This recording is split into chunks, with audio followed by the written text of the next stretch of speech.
Now it's 19 minutes past eight. Life might seem like it's fairly normal for a lot of us since COVID restrictions were lifted in the summer, but that's not the case for some people who have relatives in care homes. Campaigners say that despite the law now allowing regular visits, many people are still being blocked from seeing loved ones, sometimes in tragic circumstances. The Joint Committee on Human Rights has now written to the Government and Care Quality Commission to end what they call needless blocks on family visits.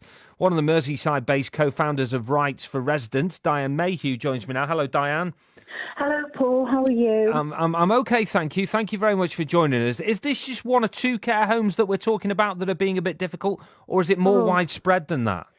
It's far more widespread than that, Paul, to be honest. We've just, from Rights for Residents, submitted evidence to the Human Rights Committee with lots of evidence of examples of people that are just being totally restricted. We did a survey ourselves, and from the survey of over 750 people, 31% of visits are still restricted to 30 minutes. These are like the general visitors, and 28% to an hour only.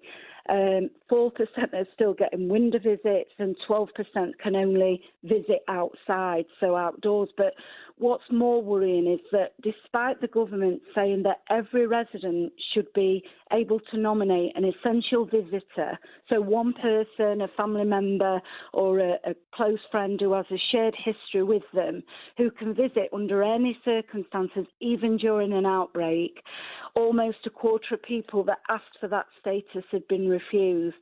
And, you know, there are a lot of people who are terrified of rocking the boat because they're frightened of their loved one being moved, because that's happening as well.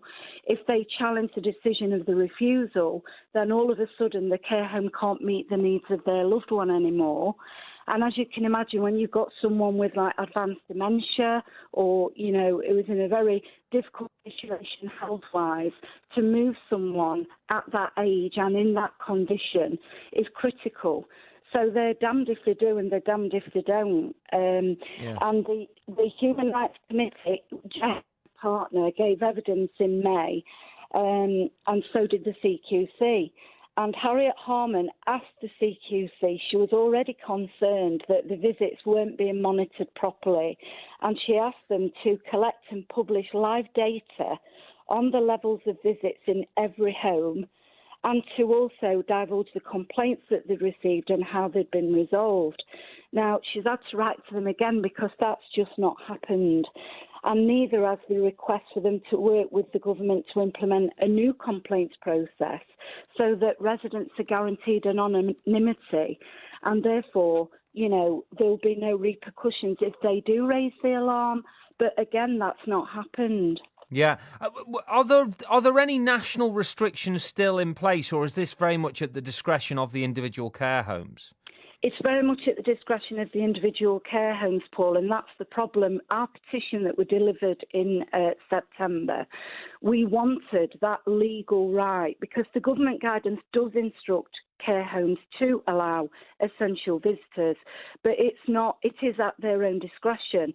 And so many care homes are just refusing point blank to do it. And, you know, I am going to just tell this very brief story. We had we're getting inundated every day with members telling us the most horrific circumstances that they're facing. And one gentleman who was 85, his wife was in a care home, and she rang him and said she thought she was dying. So he rang the care home, distressed, obviously, explained the situation and said, look, I need to get in to see her. And they said, no, you need to ring up tomorrow morning at 8 a.m, speak to the manager and see whether we can squeeze you in for a visit. She passed away at 6 a.m. the next day. He never got a chance to say goodbye. And this is the tip of the iceberg. And the government is saying that CQC is seeking assurances from care home providers about how they're supporting visits to happen. And they have like a mandatory question that they ask and verify it upon inspection. But routine inspections are suspended. It says so on their website. And, you know, we know from another member who she had to put somebody very elderly, 96, in a nursing home recently.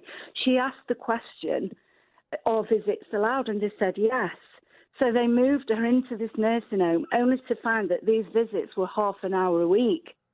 So it's not about do you allow visits, it's about what's the quality of those visits and are they meeting the needs of the person that is in there. Yeah.